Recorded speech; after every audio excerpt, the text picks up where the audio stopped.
So, squaring numbers naman. Squaring numbers. Ending. Ito naturo natin eh. In 5. Kapag ba 2 digits siya, automatically 3 digits lang sagot. Oo. Basta by 11. Sa 11 mo siya minumultiply. Basta kinagari lang din yan, guys. Anyways, so let's say meron tayong 65 squared. Anong magiging sagot? Ha. Paano pag 99 times 11? Check natin kung paano natin maano yan.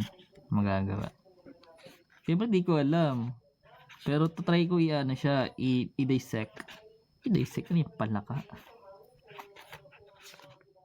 Wala kang papel eh. Geometric ano? Di ko na lang. Ang sagot dito. Sa YT guys, madami na. Algebra na naman. 3625. Hindi mang ganun yan eh. So, basta guys, yung last 2 digit na ito is 25 dapat. Kasi pag in-square mo yung 5, diba 25 siya? So, ano ilalagay mo dito sa term na to?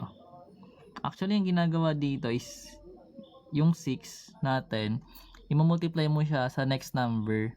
Ano ba yung next number ng 6? Diba 7?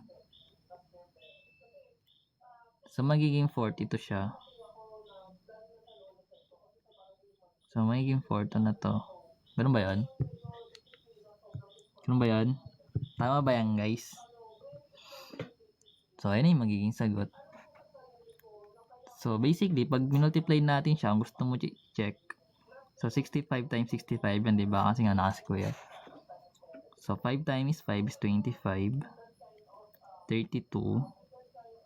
30. 39.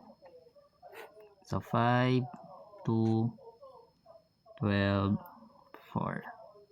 Ano siya ginagawa? Gets?